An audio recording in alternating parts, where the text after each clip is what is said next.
like relics of the past, but they are actually the stepping stones to a modern-day marvel. The longest bridge of its kind on Earth, and the team has just 5.5 years to build it.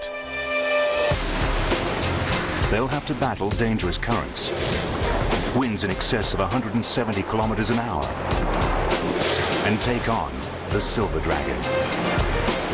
To make the construction even more difficult, this bridge isn't spanning a river, it's spanning an ocean.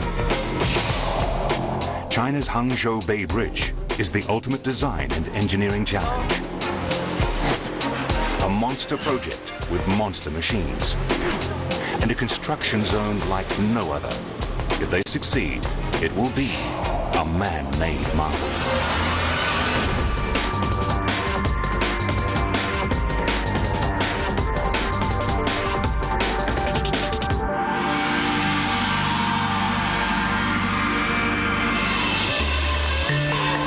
The dream, to bring two of China's busiest cities closer together. The two cities sit on either side of the Hangzhou Bay, a giant gulf in the East China Sea.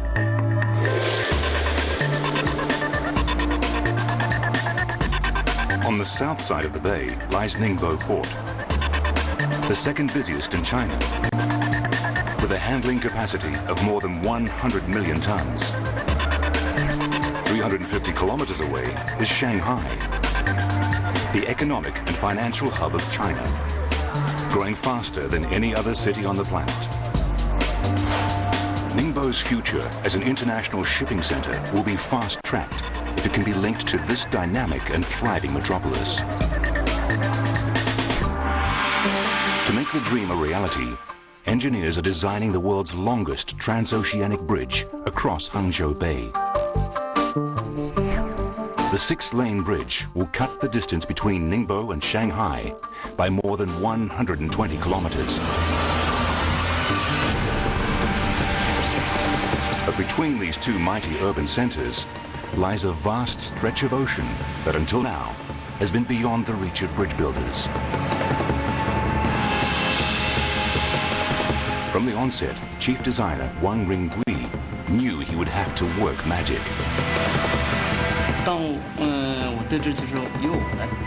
When I was first put in charge of the design and planning of the bridge, I was very, very excited. However, when I got here, the natural environment proved to be much worse than I imagined. Dr. Robin Shan and Naeem Hussain are world leaders in bridge construction. With 60 years' experience between them, they know all too well the natural obstacles facing the bridge builders. This area is one of the most hostile environmental area in terms of bridge building. The decision to build sea crossing of this nature demonstrates man's desire to harness the forces of nature for the benefit of mankind. Salt water, swift currents, and strong winds don't mix well with concrete and steel. And this is just the tip of the environmental iceberg threatening the engineers.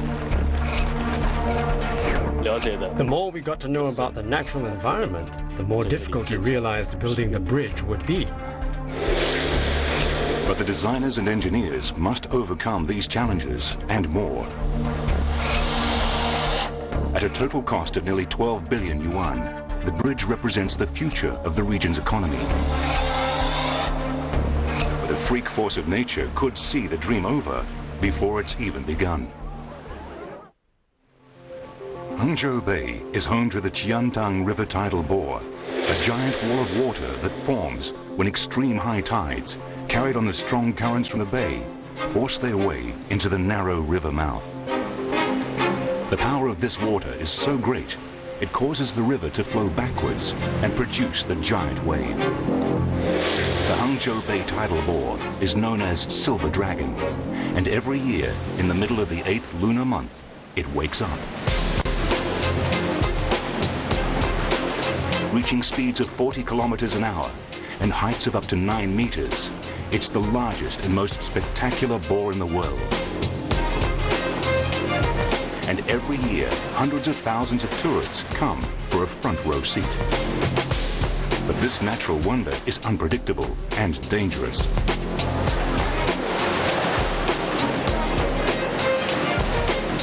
To date, the mighty dragon has claimed the lives of at least 100 people. And this remarkable phenomenon could claim the bridge before it's even started.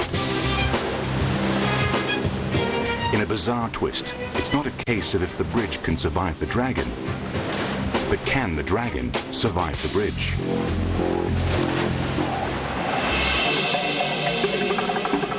Before the designers can begin, hydrologists need to know what they are dealing with.